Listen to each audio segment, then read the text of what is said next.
नमस्कार। APN news में आपका बहुत बहुत स्वागत है और मैं हूं आपके साथ अंकिता सिंह। इस बुलेटिन की शुरुआत करेंगे बिहार विधानसभा चुनाव से। बिहार में दूसरे चरण के मतदान होने को हैं, इसको लेकर नेता जगह जगह चुनावी जनसभाएं कर रहे हैं। पीएम मोदी बिहार के बेतिया पहुंचे, जहां उन्होंने विशाल जनसभा को संबोधित किया। पीएम मोदी ने अपनी जनसभा में सोशल मीडिया पर वायरल एक बच्चे के वीडियो का जिक्र करते हुए कहा कि जब पत्रकार उस बच्चे से पूछते हैं कि क्या बनना चाहते हो, तो बच्चा कहता है कि मैं रंगदार बनना चाहता हूं। बिहार विधानसभा चुनाव के दूसरे चरण का प्रचार अभियान आज शाम 5 बजे खत्म हो जाएगा। इस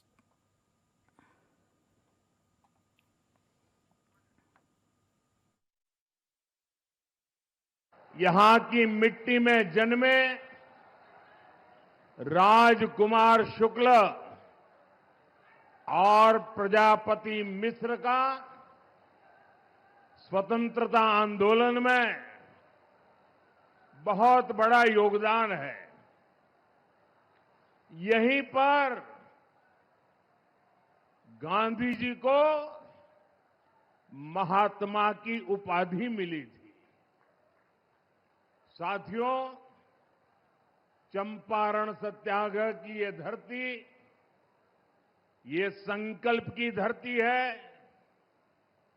आज जब हम विकसित बिहार का संकल्प लेकर चले हैं, तो तब फिर से चंपारण की भूमिका बहुत अहम है।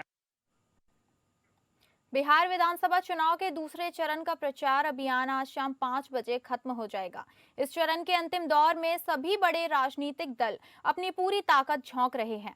नेता आज भी राज्य के अलग अलग जिलों में रैलियां और जनसभाओं के जरिए मतदाताओं से समर्थन मांगेंगे। इस दूसरे चरण में राज्य के 20 जिलों की 122 विधानसभा सीटों पर मतदान 11 नवंबर मंगलवार को होगा। बिहार विधानसभा चुनाव के दूसरे चरण में 20 जिलों की 122 विधानसभा सीटों पर मतदान होगा। इन जिलों में शामिल हैं पश्चिम और पूर्वी चंपारण, शिवहर, सीतामढ़ी, मधुबनी, सुपौल, अररिया, किशनगंज, पूर्णिया, कटिहार, भागलपुर, बांका, जमुई, नवादा, गया, जहानाबाद, अरवल, औरंगाबाद, रोहतास और कैमूर शामिल हैं। बिहार विधानसभा चुनाव के पहले चरण की 121 सीटों पर वोटिंग के बाद अब बारी दूसरे चरण की है। दूसरे चरण में 18 जिलों की 122 सीटों पर 1302 उम्मीदवारों की किस्मत का फैसला मतदाता 11 नवंबर को होगा।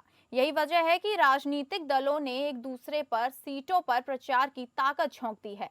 दूसरे चरण में यूपी की सीमा से सटे बिहार की सीटों से लेकर चंपारण बेल्ट, मिथिलांचल और सीमांचल क्षेत्र की सीटों पर मतदान होगा। इस तरह पहले चरण में एनडीए की तरफ से नीतीश कुमार और जीतन राम मांझी की साख दांव पर लगी हुई है, तो दूसरे चरण में बीजेपी का असल इम्तिहान होना है। वहीं महागठबंधन में आरजेडी ही नहीं, कांग्रेस को भी साबित करने का चैलेंज होगा। तो असदुद्दीन ओवैसी को बिहार में अपनी साख बचाए रखने की चुनौती है। 2020 में ओवैसी ने इसी चरण की सीटों पर जीतकर सभी को चौंका दिया था।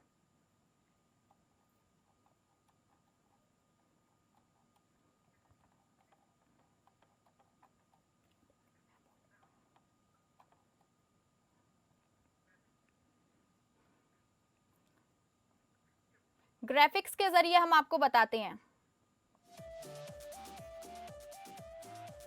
बिहार के दूसरे चरण में कहां-कहां मतदान। आपको बता दें कि बिहार विधानसभा चुनाव के दूसरे चरण के लिए डाले जाएंगे वोट। दूसरे चरण में 18 जिलों की 122 सीटों पर चुनाव है।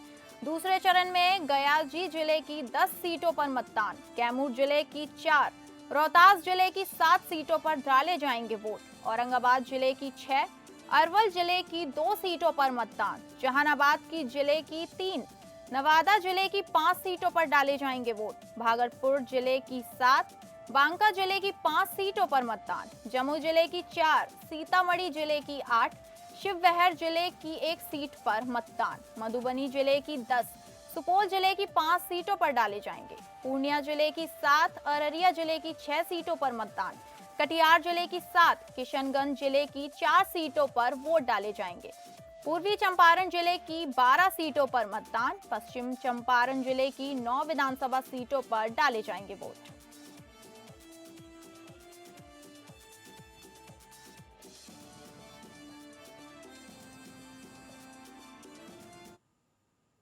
अगली खबर लेंगे। बिहार चुनाव 2025 का आखिरी चरण बन गया है एक भीषण राजनीतिक रण।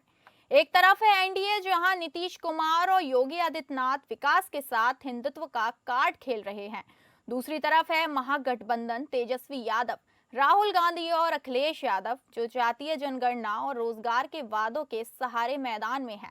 लेकिन असली खेल इस बार 80 बनाम 20 का है, यानी हिंदू बनाम मुस्लिम ध्रुवीकरण। तेजस्वी यादव के वक्फ कानून को रद्द करने वाले बयान ने चुनावी फिजा गर्म कर दी है।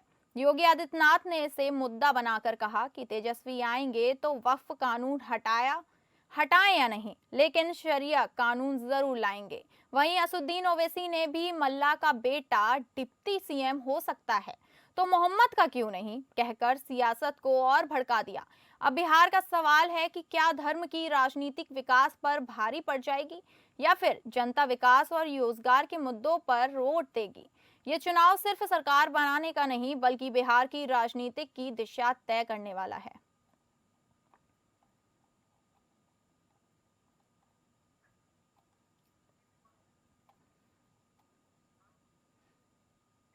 अगली खबर है समस्तीपुर से। समस्तीपुर में सड़क पर वीवीपीएटी पर्चियां बिखरी मिलने के मामले में मचे सियासी घमासान पर बीजेपी सांसद रवि किशन ने प्रतिक्रिया दी। रवि किशन ने कहा कि पहले विपक्ष का दर्द समझना होगा। पहले चरण के मतदान में पिछड़ने के बाद विपक्ष अपने बाल नोच रहा है। उनके ऊंट पटांग बयान उनकी बहुत बुरी हार की छपछटाहट है। वहीं पीएम मोदी के कट्टा वाले बयान पर रवि किशन ने कहा कि सबको याद रखना चाहिए कि बिहार में पहले कट्टा चलता था, अब आरजेडी की सरकार नहीं है, तब उन्हें जान से मारने की धमकी मिल रही है। अगर उनकी सरकार होती तो क्या होता, ये सोचने वाली बात है।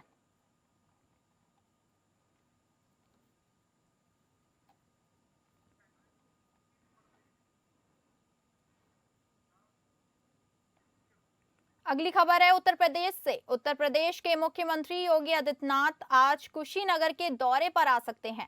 जानकारी के अनुसार बिहार चुनाव से लौटते समय सीएम योगी अपराह 3:30 बजे कुशीनगर पहुंचेंगे।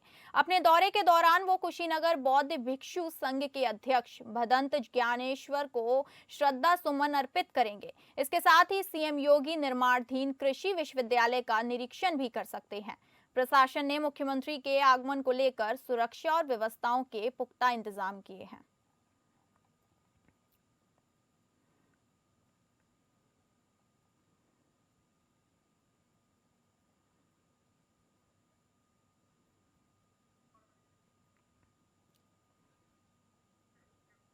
बढ़ते हैं अगली खबर की ओर। लोकसभा में नेता प्रतिपक्ष और कांग्रेस सांसद राहुल गांधी आज एमपी के पचमढ़ी की खूबसूरत वादियों में जंगल सफारी के लिए निकले।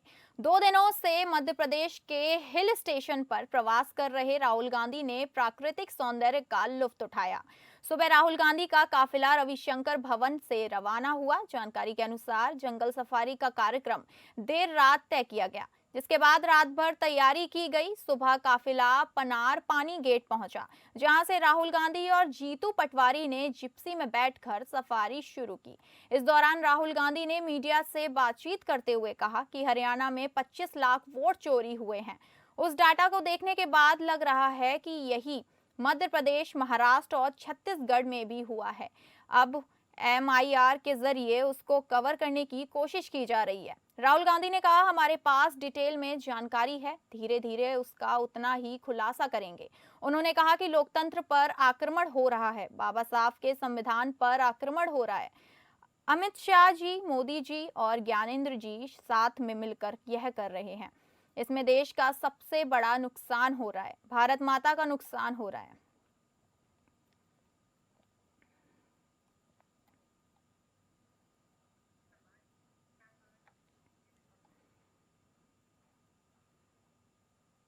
बढ़ते हैं अगली खबर की ओर। शिवसेना प्रवक्ता संजय निरूपम ने बिहार चुनाव को लेकर केंद्रीय गृह मंत्री अमित शाह के दावे का समर्थन किया है। निरूपम ने कहा कि बिहार में एनडीए की सरकार बनना तय है। उन्होंने नीतीश कुमार की अच्छी छवि और उनके प्रति पिछड़े तबके, महिलाओं और तथा बीजेपी समर्थकों में मौजूद उत्साह को इस चुनाव की बड़ी ताकत बताया। निरूपम के अनुसार इस जोश को देखते हुए बिहार चुनाव के नतीजे बेहद अप्रत्याशित होंगे। और एनडीए को बड़ी जीत मिलेगी। वहीं लालू यादव के बड़े बेटे तेज प्रताप यादव के एनडीए में आने की अटकलों पर निरुपम ने कहा कि तस्वीर 14 नवंबर के बाद ही साफ होगी। पहले चरण में बम्पर वोटिंग हुई है। सभी दल अपने पक्ष में वोटिंग का दावा कर रहे हैं। नीतीश कुमार सरकार के खिलाफ कोई एंटी इनकम्बेंसी नहीं दिख रही है और जब ऐसा होता है और मतदान प्रतिशत बढ़ता है तो यह सरकार की वापसी का संकेत है। एनडीए की सरकार बिहार में आ रही है, इस बात पर किसी प्रकार का कोई मतभेद नहीं है, क्योंकि नीतीश कुमार जी की छवि बहुत अच्छी है। उनके लिए जिस प्रकार से पूरे बिहार के जो पिछड़े तबके के लोग हैं, उनके अंदर जो उत्साह है, महिलाओं में जो उत्साह है, और यहाँ तक कि भारतीय जनता पार्टी से जुड़े जो वोट हैं, उनके अंदर भी नीतीश कुमार को दोबारा, उनकी सरकार दोबारा आनी चाहिए, इसके लिए ज़बरदस्त उत्साह है। और उन उत्साहों को देखते हुए यह अंदाज़ा लगाया जा सकता है कि बिहार के चुनाव नतीजे जो होंगे, अब तक के सबसे अप्रत्याशित चुनाव नतीजे होंगे और इसमें एनडीए की सरकार बड़े पैमाने पर, निश्चित तौर पर सरकार बहुत बड़ी जीत की ओर आगे बढ़ रही है। केंद्रीय सामाजिक न्याय एवं अधिकारिता राज्य मंत्री रामदास अठावले ने भुवनेश्वर में प्रेस कॉन्फ्रेंस की। इस दौरान उन्होंने कहा कि उनकी party Republican party of India की स्थापना डॉक्टर बाबा साहेब अम्बेडकर ने की थी। उनकी पार्टी देश भर में सामाजिक, आर्थिक और शैक्षिक न्याय के लिए निरंतर काम कर रही है। भुवनेश्वर में एक प्रेस कॉन्फ्रेंस को संबोधित करते हुए अठावले ने कहा, मैं 2016 से नरेंद्र मोदी सरकार में केंद्रीय मंत्री हूं। इससे पहले मैंने कांग्रेस के नेतृत्व वाले गठबंधन के तहत 3 बार लोकसभा सदस्य के रूप में कार्य किया। अब मैं मोदी सरकार के राज्यसभा सदस्य के रूप में अपना दूसरा कार्यकाल पूरा कर रहा हूं। मुझे उम्मीद है कि मैं तीसरे कार्यकाल के लिए भी चुना जाऊंगा। मेरी पार्टी राष्ट्रीय जनतांत्रिक गठबंधन का एक अभिन्न अंग है। कांग्रेस की आलोचना करते हुए अठावले ने कहा कि कांग्रेस के शासनकाल में भ्रष्टाचार था और केवल बातें होती थीं, वास्तविक विकास नहीं हुआ।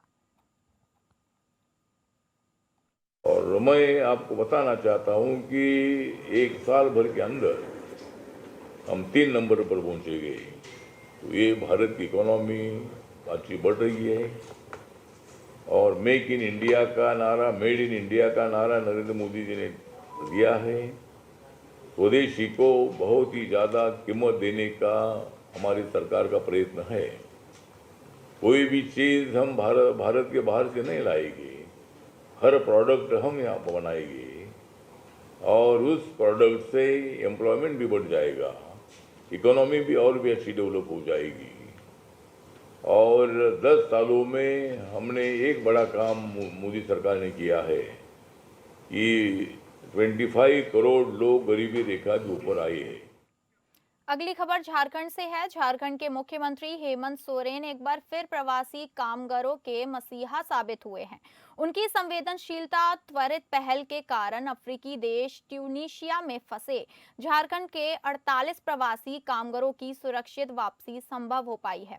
बीते 3 महीनों से एक वेतन न मिलने और आर्थिक संकट से जूझ रहे इन कामगारों की मदद के लिए मुख्यमंत्री ने तत्काल कार्यवाही का निर्देश दिया था। जैसे ही मुख्यमंत्री को कामगारों की परेशानी की जानकारी मिली, उन्होंने इसे गंभीरता से लेते हुए श्रम, रोजगार, प्रशिक्षण एवं कौशल विकास विभाग के अधीन राज्य प्रवासी नियंत्रण कक्ष को सक्रिय किया। मुख्यमंत्री के निर्देश पर विभाग ने तत्परता दिखाते हुए भारतीय दूतावास और संबंधित एजेंसियों के सहयोग से पूरी प्रक्रिया को अंजाम दिया।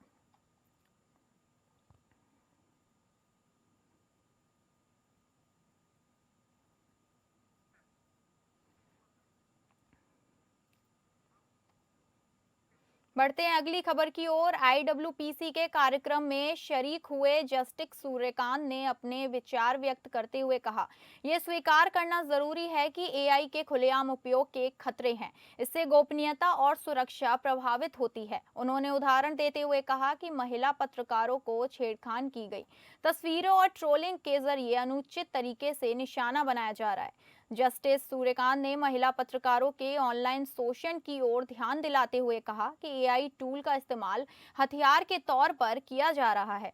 और महिला पत्रकारों को अनुचित तरीके से निशाना बनाया जा रहा है। एक जिम्मेदार लोकतंत्र होने के नाते हम ऐसी घटनाओं को सामान्य नहीं मान सकते। उन्होंने कहा कि संविधान में दिए गए अधिकार और स्वतंत्रताएं हैं, इसके कड़ाई से पालन किया जाना चाहिए। उन्होंने कहा कि महिला पत्रकारों और झूठे आरोपों और झूठे नैरेटिव की शिकार महिलाओं की सुरक्षा के लिए कड़े प्रोटोकॉल और नियमों की जरूर है। जस्टिस सूर्यकांत ने इसके लिए एथिल रिफॉर्म और डिजिटल ट्रेनिंग दिए जाने का सुझाव किया।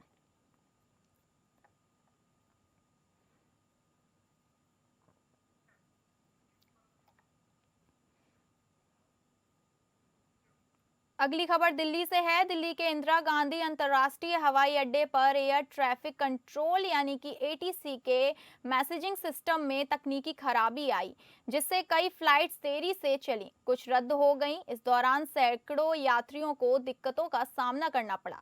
हालांकि इस घटना ने भारत को पूरी एयर ट्रैफिक कंट्रोल तकनीकी पर लंबे समय से चली आ रही चेतावनियों को फिर से उजागर कर दिया। एयर मैनेजिंग सिस्टम में आई तकनीकी खराबी को लेकर कई महीने पहले ही एयर ट्रैफिक कंट्रोल गिल्ड ने अधिकारियों को आगाह किया था कि देश के ऑटोमेशन सिस्टम में परफॉर्मेंस में गिरावट आ रही है। दिल्ली, मुंबई समेत कई बड़े हवाई अड्डों पर यह सिस्टम अक्सर धीमा हो जाता है। साथ ही डेटा प्रोसेसिंग में भी देरी देखी जा सकती है।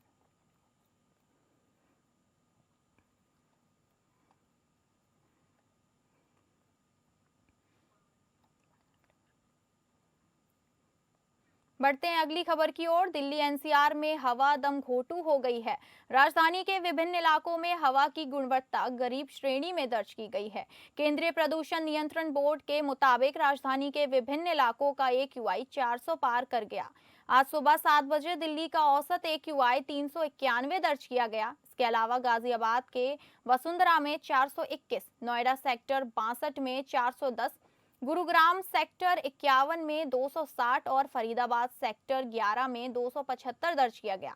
वहीं दिल्ली के आनंद विहार में गंभीर श्रेणी में AQI 412, अलीपुर में 415, अशोक विहार में 416, चांदनी चौक में 409, द्वारका में 306, दिल्ली एयरपोर्ट के आसपास 358, ITO में 420, लोधी रोड में 377, एम्स के पास 421 और जहांगीरपुरी में 433 रिकॉर्ड किया गया।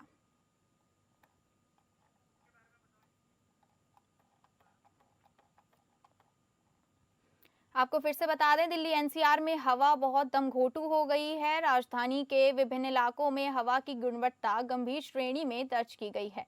केंद्रीय प्रदूषण नियंत्रण बोर्ड के मुताबिक राजधानी के विभिन्न इलाकों का AQI 400 पार कर गया। आज सुबह 7 बजे दिल्ली का औसत AQI 391 दर्ज किया गया। इसके अलावा गाजियाबाद के वसुंधरा में 421, नोएडा सेक्टर 62 में 410, गुरुग्राम सेक्टर 51 में 260 और फरीदाबाद सेक्टर 11 में 275 दर्ज किया गया। वहीं दिल्ली के आनंद विहार में गंभीर श्रेणी में AQI 412, अलीपुर में 415, अशोक विहार में 416, चांदनी चौक में 409, दिल्ली एयरपोर्ट के आसपास 358, ITO में 420, लोधी रोड में 377, एम्स के पास 421 और जहांगीरपुर में 433 रिकॉर्ड किया गया।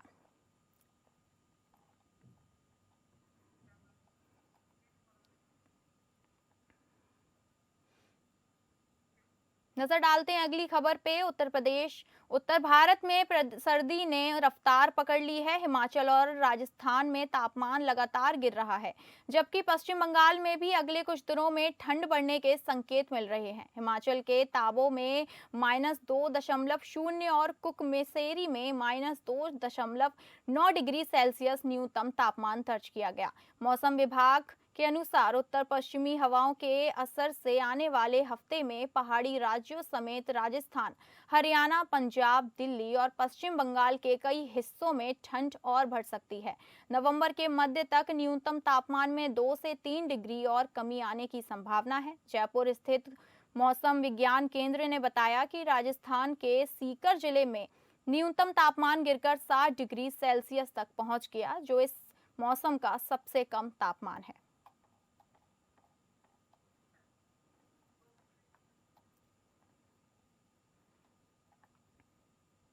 फिलहाल इस बुलेटिन में इतना ही। नमस्कार।